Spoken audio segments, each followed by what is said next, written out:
Explosão no centro de Londres. Posso falar com o ministro do interior? Eu gostaria de poder comunicar à embaixadora se o marido dela está vivo ou morto. Tá me ouvindo? Não sei. I bet I'm not the first one to say this today, but I'm so glad that you're alive. You're not, but thank you very much. Just glad to hear it again. Glad to hear it again.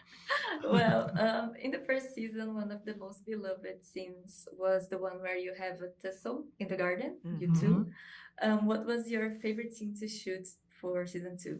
And for season 2, it's difficult to say. I remember it. No. Yeah, it was a while ago.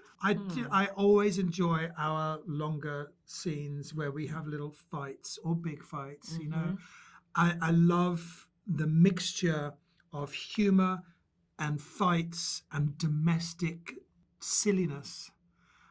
The scenes where we're going between bathrooms and bedrooms with normal talking politics, then a bit of love, then a bit of fighting. It's just so real and so familiar. At the same time, the stakes are so universally high, but it's just normal people dealing with it. These are my favorite scenes. And she's just nodding, so that's her answer. So, I was about to ask you about this because even though you're alive, we go into this season with the feeling of grief, but also with the need to move forward and search for answers. Can you tell me how the scenario affects your characters individually, but also your dynamics as a couple? Yeah, I think it is a huge traumatic life moment, not only knowing that Hal survives, but how other people are affected who work under you and what that does to a person and like how you carry that through your life.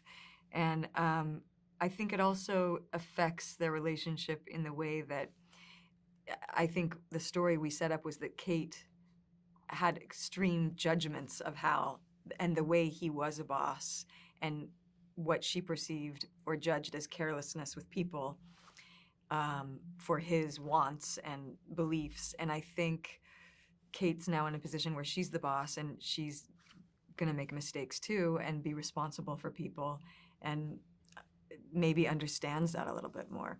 And that is a new color in their dynamic.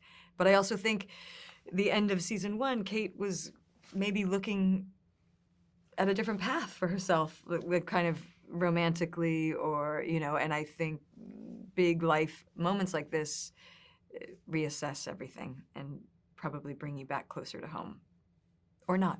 And Carrie, I've read that you found the political jargon challenging in the first season. Did you adjust to it, or is it still a hard thing to get out? It's still hard. I mean, those are some wordy paragraphs. And, you know, it's not, we haven't had the luxury of, you know, 20 years really living in this world. So we're doing our best to keep up. But it's also the fun trick of the show. The extra words and all of the places and the names and the, you know, descriptions of, you know, militia forces in the Middle East and all, you know, all of that is the trick of the show, and you have to learn it because it is what makes these people seem smart and cool and exciting. Yeah, and these acronyms and names of world leaders, to know them with the same familiarity that you would know the street names of the town that you grew up in or people you went to school with, that they're just there for you with all of that ease, with all the familiarity or the contempt or the knowledge that you would have of any of those things, that you don't have to push or play that, that it's just there. And it's for that reason that I'm glad that she has all of that and I don't. But I should be very careful because it's coming for me. You I know that should. as soon as I say something like that, I get a speech arrive the next day. And it's like... Descobri uma conspiração dentro desse governo. O senhor acha que joga xadrez, mas tá jogando damas. Ela não é uma vice-presidente. Tá brincando com fogo com a minha equipe e comigo. Deborah, I've just finished watching episode 4 of season 2, and I can't believe you guys left me in yet another cliffhanger. I'm so pissed. sorry. I apologize. I won't let it happen again. I don't believe you. So we're getting now to season 2 of The Diplomat, but you've also worked on shows like West Wing and Homeland. What draws you to TV shows about politics, and why are they so relevant? Sorry. And what do you think draws people to them? I think it's an incredible gift to be able to talk about the most important things in the world and to be able to dramatize them in such a way that people feel a connection to them. I think we often feel like those decisions are being made far away by very different people, and they're not. They're people who, like I did half an hour ago, spill coffee all over their clothing, and then that sort of defines the day for them. I think that when we are able to kind of find those points of connection, it's a way to draw people into thinking about things that really matter, are often kind of too overwhelming to really look at and connect to. Right. And even though the show is fictional, there's a lot of mentions of things that happened in real life, like Brexit and real conflicts. How do you decide what goes in the context of the show and what doesn't? That's a really good question, and we talk about it every single day. We want to be creating a world that feels real and that is grappling with the questions that are on everybody's mind right now, but we don't want to do a docudrama. We don't want to do rip from the headlines kind of stuff. I don't want to directly comment on a particular political moment or a particular political figure. So we're always, each of those questions, if you mention Brexit, does it tie the series too much to a particular time? I don't think it does. I think Brexit is going to define that country for a decade, if not more. But things that happened a week ago, things that are possibly going to completely change long before the show ever comes out, we try to avoid that. And we try to avoid political figures who are kind of out there now. We want to deal with issues that are live now, but we don't want to deal with, those aren't our characters. Right. And in the first season, one of the most beloved scenes was the one where Kate and Hal have a tussle in the garden. What was your favorite scene to shoot for season 2?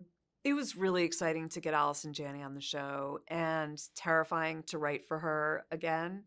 And those scenes, there are scenes between her and Hal. There are scenes between her and Kate. There's a scene with all three of them together that was just so much fun to watch and so much fun to kind of see it come to life.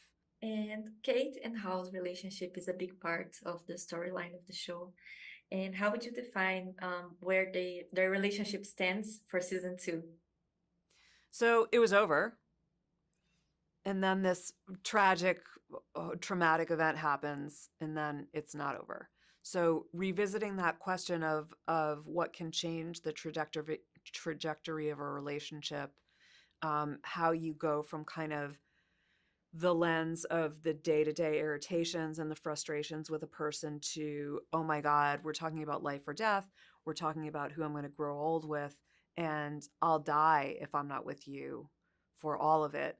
That is sort of a lens switch, which I find really interesting. And I think people experience that all the time. And it's exciting to take the characters through that.